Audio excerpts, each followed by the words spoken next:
Assalamualaikum warahmatullahi wabarakatuh. Bismillahirrahmanirrahim. Wala hawla wala quwwata illa billah. Salatu wa salaman ala rasulillah Sayyidina wa maulana Muhammadin ibni Abdillah wa ala alihi wa ashabihi wa mawala. Amma ba'du fa ya ayyuhal muslimun, usi nafsi wa iyyakum bittaqwallah. Faqad fazal muttaqun. Allahumma allimna ma yanfa'una wanfa'na bima 'allamtana. Subhanaka la ilma lana illa ma 'allamtana innaka antal alimul hakim. Amin ya rabbal alamin.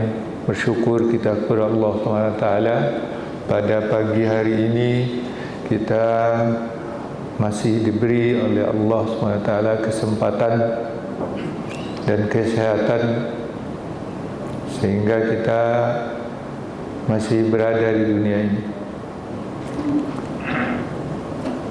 diberi umur oleh Allah SWT. Mudah-mudahan umur yang diberikan oleh Allah nanti sampai waktunya dapat kita isi dengan hal-hal yang baik, dengan amal-amal yang soleh. Amin ya rabbal alamin.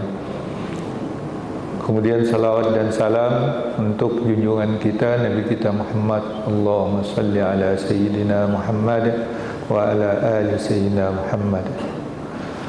Melanjutkan di surat Al-Anbiya, yaitu pada ayat yang ke-21,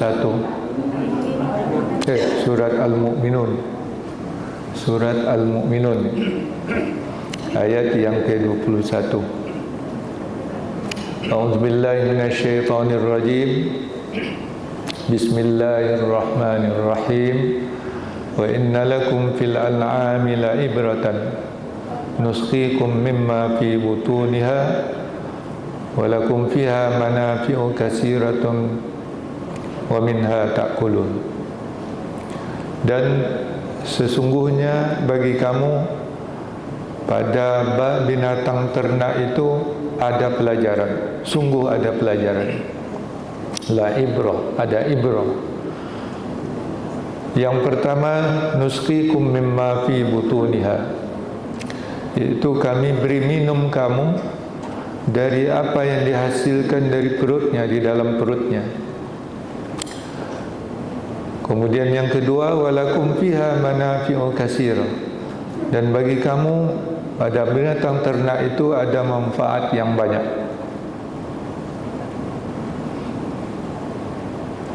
Kemudian yang ketiga, wa minha ta'kulun, dan sebagainya kamu makan untuk konsumsi.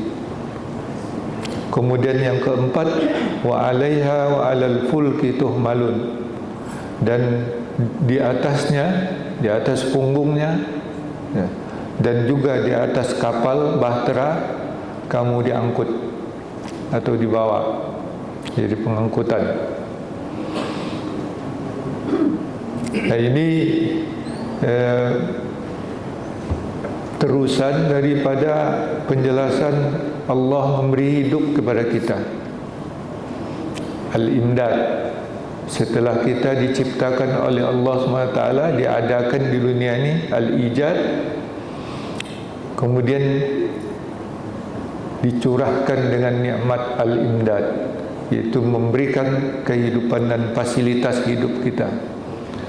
Di ayat yang sebelumnya sudah dijelaskan tentang sumber kehidupan atau basis kehidupan kita, yaitu air, yang dengan air itu kita hidup, ya, menumbuhkan kehidupan, baik tumbuh-tumbuhan maupun hewan maupun kita sendiri, tergantung kepada air.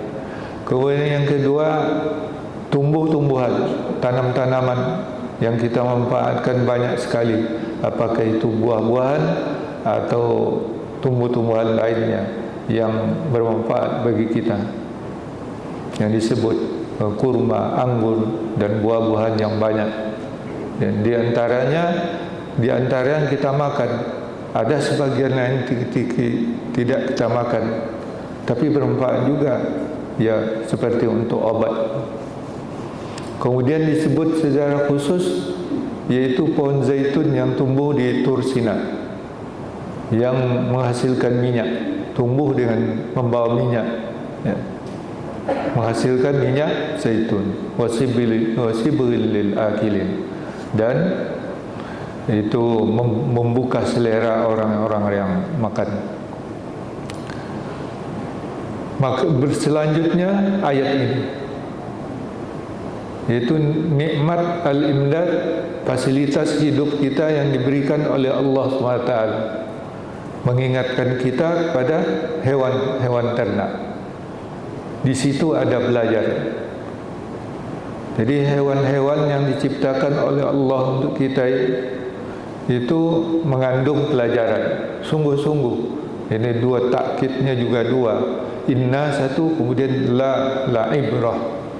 Jadi sungguh-sungguh ada pelajaran. Itu kalau kita mau belajar. Ya.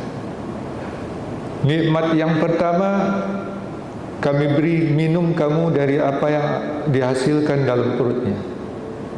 Ya. Nusqikum mimma fi butuniha, ya, yaitu berupa susu. Di surat An-Nahl sudah kita baca, walakum fil an'ami la ibratun nusqikum mimma fi butunihi min baini farsin wa damin. Apa dia? Labanan khalisan sa'igan lisyaribin. Ya. Itu lebih rinci di situ. Apa yang dihasilkan dari perutnya itu yaitu susu, ya, yang keluar dari baina farsin wadamin di surat An-Nahl yang dibaca imam tadi, ya, yaitu yang dihasilkan antara kotoran dan darah. Maksudnya sudah kita jelaskan bahwa susu itu berasal dari makanan kita yang diproses dalam tubuh kita. Yang tak berguna, yang ampas, yang sisa dia menjadi kotoran. Yang berguna, yang nutrisi yang diserap oleh tubuh kita menyalur ke darah. Darahlah yang mengantarkannya ke seluruh tubuh kita, zat-zat nutrisi yang diperlukan oleh badan kita. Tapi khusus pada betina, pada hewan, atau perempuan pada manusia, ada di antara kotoran yang makanan yang ampas yang tersisa, dan di antara nutrisi yang diserap oleh darah, ada hasil di antara itu, yaitu susu, kelenjar yang khusus diciptakan untuk menghasilkan susu. Ya, tidak diciptakan untuk yang jantan atau yang untuk laki-laki, untuk pria. Hanya berproduksi ketika dia menyusui. Nah, tapi itu bermanfaat bagi manusia. Ya. Disebutkan di sa'igan lisyaribin di surat An-Nahl. Kalau di sini tidak disebutkan itu. Hanya cukup nusqikum mimma fi butuniha, kami beri minum kamu dari apa yang ada di dalam perutnya berupa susu. Karena sudah dijelaskan di dalam surat An-Nahl ayat 66. Ya.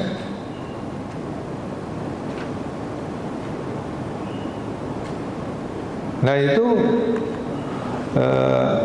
ketika hewan itu beranak dan muncullah, kembanglah bakal atau kelenjar susunya itu, dan menghasilkan air susu. Nah itu pun dinikmati oleh manusia. Ketika anaknya sudah besar, tidak lagi menyusu, berhenti pula produksinya. Itu sudah diatur siklusnya. Siapa yang mengatur? itulah ciptaan Allah SWT yang menjadi pelajaran bagi kita. Fasilitas yang diberikan kepada hewan itu untuk anaknya, kita juga ikut menikmatinya. Dari susu kambing yang paling kecil, hewan yang paling kecil dinikmati susunya, susu kambing. Kemudian susu sapi atau kerbau, kemudian susu onta. Ya. Nah, itu sebagai makanan atau minuman bergizi atau nutrisi yang penting bagi manusia juga. Ya. Dan bagi manusia, air susu ibu itu adalah nutrisi yang paling berkualitas untuk bayi. Ya.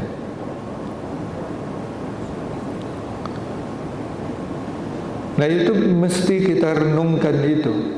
Ketika kita meminum segelas susu, pikirkanlah dari mana susu itu. Sehingga kita dapat menikmatinya.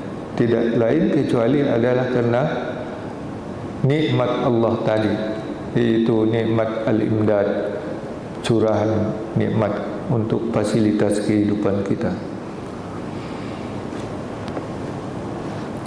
Kemudian yang kedua, walakum fiha manafi'u katsira. Nikmat yang dari hewan ini, kamu masih memiliki padanya manfaat yang banyak. Kalau susu sudah, tapi manfaat lain. Hewan itu dimanfaatkan juga untuk membantu manusia. Ya. Menjadi pekerja. Kalau sapi atau kerbau digunakan untuk membantu manusia untuk bekerja di sawah, yaitu membajak kalau zaman dulu. Sekarang sudah berganti dengan apa? Bajak mesin. Tapi untuk area-area tertentu hewan itu masih digunakan. Digunakan untuk bekerja di kilang, untuk menarik tilang, bahkan untuk menimba air di sumur dulu digunakan juga hewan, ya, hewan seperti sapi atau keledai.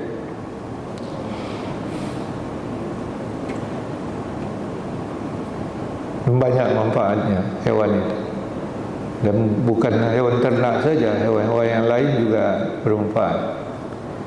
Kalau anjing juga bermanfaat untuk menjaga, untuk jadi penjaga, ya, dan juga untuk berburu. Sudah kita ketahui, ya. Dan ya, kalau dulu juga sekarang masih digunakan seperti beruk, ya, untuk memanjat memetik kelapa. Ya. Maka lahir pula lah penjalan atau penjajah beruk, jasa beruk. Kalau dulu di kampung saya ada spesial orangnya yang menawarkan jasa untuk memetik kelapa dengan beruk. Sehingga si tukangnya ini lah menjadi baruk, karena dipanggil baruk yang mandang ni.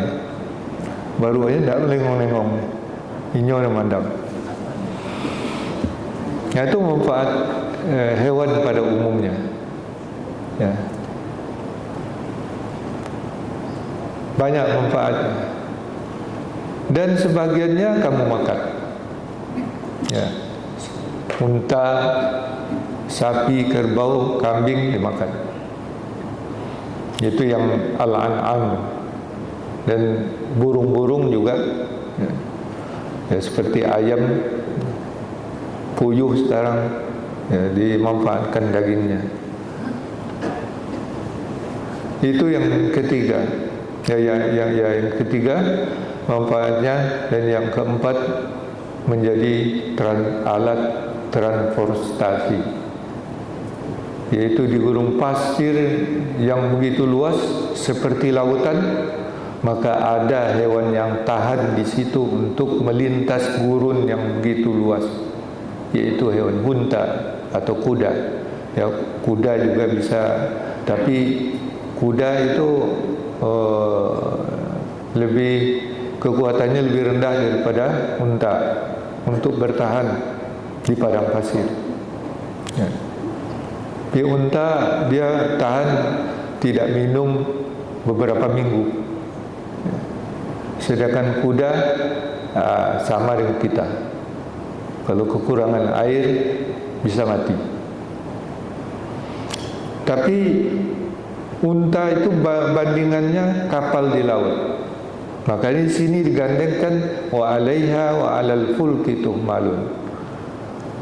Jadi di atasnya, di atas punggungnya hewan ternak itu, khususnya unta ya, atau kuda atau keledai untuk membawa beban, dan dawa 'alal fulki kalau di laut bahtera atau kapal atau sampan perahu ya, tuhmalun kamu diangkut, ditransport ya, ditransport atau diangkut. Nah, itulah manfaat fasilitas kehidupan yang sehingga lengkap mobilitas manusia itu di muka bumi itu, sehingga dia dapat leluasa bergerak kemana. Di sini memang tidak disebut jalur udara karena belum ada di waktu itu, tapi isyarat-isyaratnya sudah ada. Nabi Sulaiman dia bisa dengan cepat berpindah ke mencapai suatu negeri yang jauh melalui angin.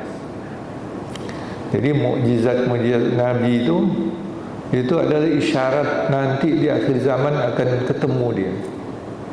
Ya. Dia tidak kita ini berat, tidak bisa terbang, tapi bisa terbang di udara.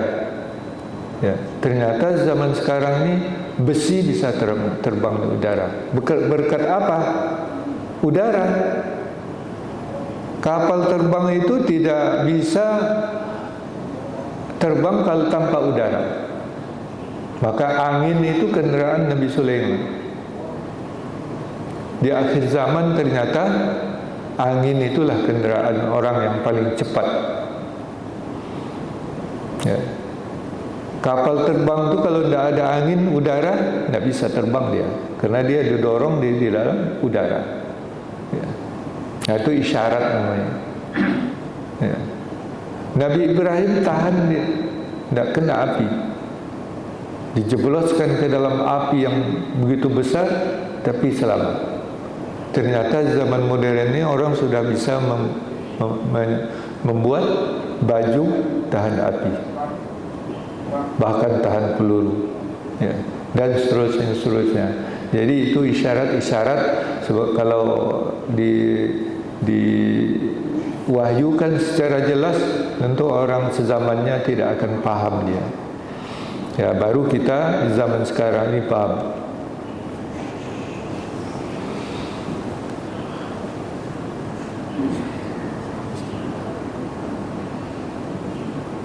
Itulah yang perlu menjadi pelajaran bagi kita, yang disebutkan oleh Allah SWT, wa innalakum fil an'ami la ibrah.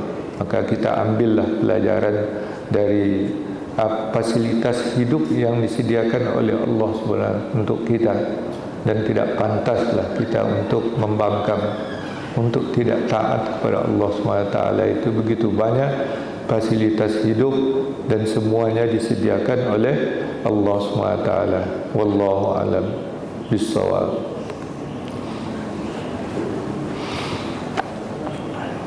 Pak, ya. Di ayat 20 ini katakan, dan kami tumbuhkan pohon zaitun yang tumbuh dari gunung Sinai, yang menghasilkan minyak dan bahan-bahan pembatik selera bagi orang yang makan. Ini ditegaskan langsung tumbuhnya di gunung Sinai. Jadi apakah berbeda kualitas zaitun yang tumbuh di gunung Sinai dengan daerah-daerah lain? Ya, ini sesuai juga dengan penelitian. Di asal usul pohon zaitun itu tumbuh di situ. Jadi pohon zaitun tertua, fosil-fosil yang ditemukan itu di gurun Sinai. Kemudian dia baru menyebar ke daerah lain, sampai ke Afrika Utara, sampai ke menyeberang ke Spanyol. Itu adalah penyebaran asalnya, asal usulnya. Jadi daerah asalnya di gurun Sinai, di bukit Tur Sinai itu, ya, dari daerah subur dekat sungai aliran sungai Jordan itu, ya, di situ daerah-daerah subur dan perbukitannya itu yang di situ daerah-daerah kawasan Bukit Sinai, ya, Tur Sinai, di Bukit Tur Sinai. Nah, jadi asalnya itu kualitasnya tentu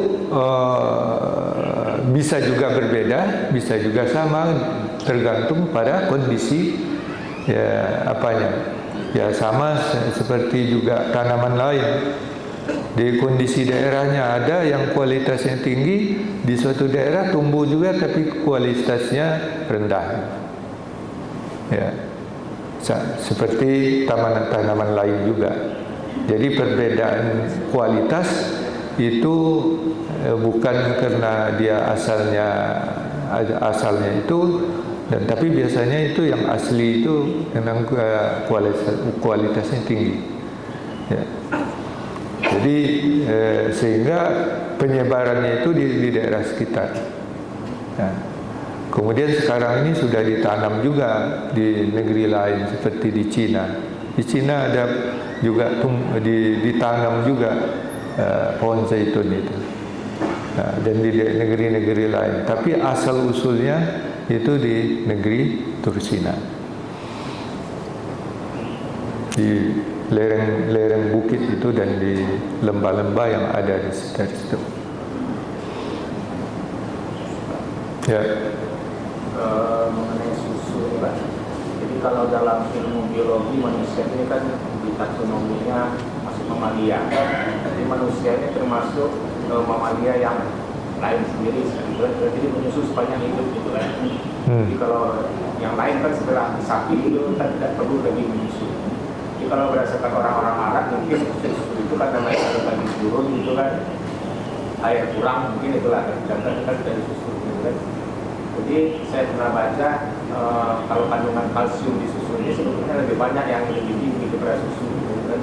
Jadi ada terjadi overproduksi susu ketika itu. Jadi untuk mengolah susu menjadi keju itu kan juga overproduksi. Nah, dibikinlah propaganda kalau susu ini mengandung kalsium yang tinggi gitu kan. Iya, kan susu salah satu kandungannya itu kalsium. Dan tidak hanya susu yang mengandung kalsium, tapi susu itu tersedia dia untuk diminum. Ya, dia berproduksi dia. Dia salah satu nikmat yang diberikan oleh Allah SWT kepada kita. Jadi bukan hanya bagi penggemar susu, tentu rasanya. Seperti sa'iwan lisyaribin dalam surat An-Nahl itu. Ya. Apa namanya itu? Mudah ditelan, ya, mulus ditelan gitu, senang menelannya. Karena rasanya enak. Ya, kalau tidak rasanya enak, tidak mudah ditelan. Jadi selain kandungan nutrisinya juga untuk pelepas dahaga, pelepas haus. Ya, ya kalau dikatakan hanya susu yang mengandung kalsium tinggi, ya tidak benar juga karena memang ada banyak makanan lain yang mengandung kalsium tinggi. Ya itu hanya reklamnya aja mungkin supaya laku susunya.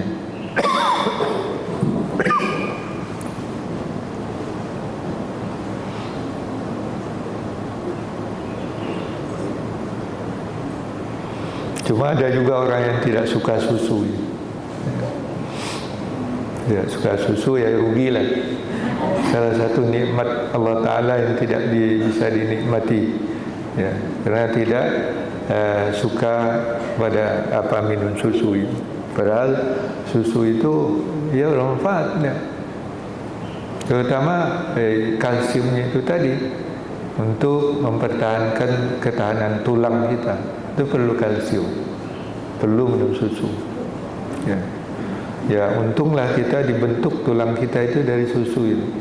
Jadi nutrisi susu yang kita minum dari ibu kita itu membentuk semua struktur tulang kita, ya, menjadi kuat dia, ya, dari masa bayi kita, dan tumbuh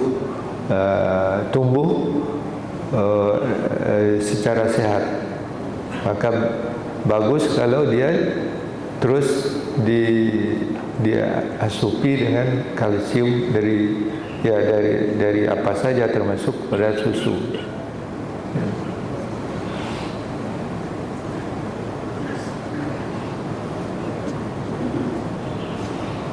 Baik, kalau tidak ada kita cukupkan. Ya, mudah-mudahan dapat menjadi bahan pelajaran dan renungan bagi kita nikmat-nikmat Allah SWT yang sudah dicurahkan kepada kita, dan menambah kesadaran kita, ketaatan kita kepada Allah SWT. Amin ya rabbal alamin.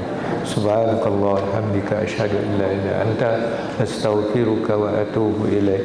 Wallahu waliyut taufiq wal hidayah wal afu minkum. Wassalamualaikum warahmatullahi wabarakatuh.